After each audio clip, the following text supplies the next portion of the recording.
Hey everyone, it's Christopher, Mono County Library Director and co-host of the Oxygen Starved podcast, and it's Book Talk Friday, so I'm here with two great library books, one old and one new, for you to check out. Now, most people know I'm a sucker for history and historical fiction, and in fact, for a time, I studied medieval history in college, which is one reason I'm a librarian and not a multimillionaire. I was excited then when one of this generation's best writers, Lauren Groff, announced her newest novel would be historical fiction. Groff is a consistently well-reviewed writer of books and stories that get nominated for major prizes, including Fates and Furies, which was up for the National Book Award a few years ago. Now, her newest novel is Matrix, and this continues to deliver and is one of the few new books of the fall season to be cornering the market on positive reviews. I enjoyed it so much I'm telling you about it before the library's copies even arrive. They're on their way, but this is my personal copy. The story is a very modern one, set in a historical context. She chooses as her protagonist Marie of France, a real person who lived in England in the 12th century. Now, this was the time of the first Plantagenet kings of England, Henry II and his wife Eleanor of Aquitaine, and their sons Richard the Lionhearted and Bad King John. It was also a time of chivalry and poetry and music and a flowering of the arts. We don't know much about the real Marie of France other than she composed some of this poetry and music, and since she dedicated it to King Henry, it is a possibility that she was his half-sister, and there's evidence she may have been in charge of a wealthy abbey, one of the few roles available to noble women outside of marriage.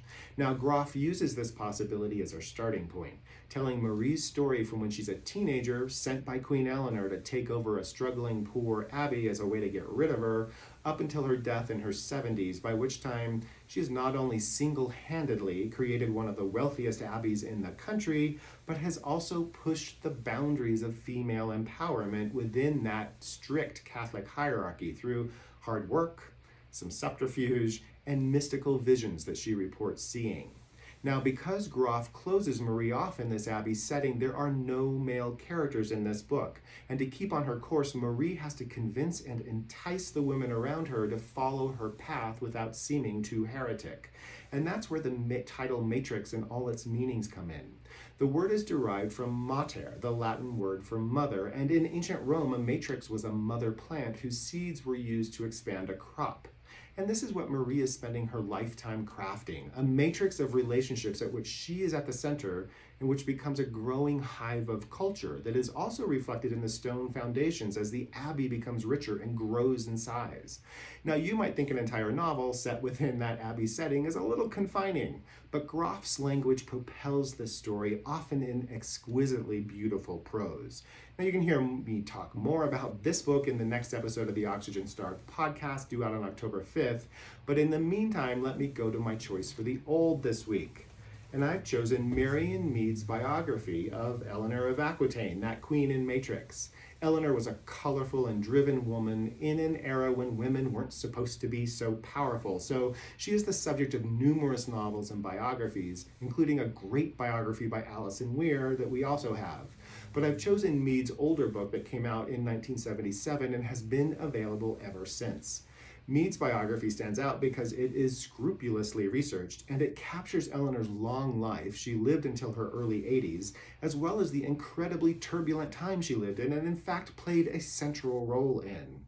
Eleanor was a controversial person in her own time. She was a beautiful young heiress to Aquitaine, a major portion of what makes up the south of modern France.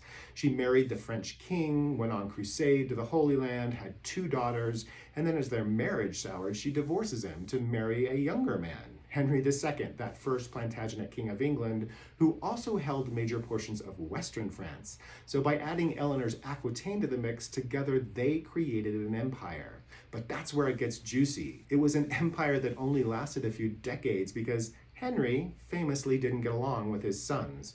And as their own marriage began to falter, Eleanor used those sons to play off Henry, ending up under house arrest for 18 years because of it.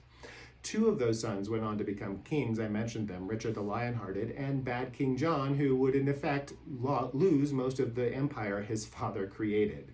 Theirs was a family that was more contentious than the Kardashians or The Group of the Real Housewives of Beverly Hills, only with swords and armies instead of dinner reservations. And that's why Mead's biography is still available today. There's so much juicy detail here, it actually reads like a well-paced novel.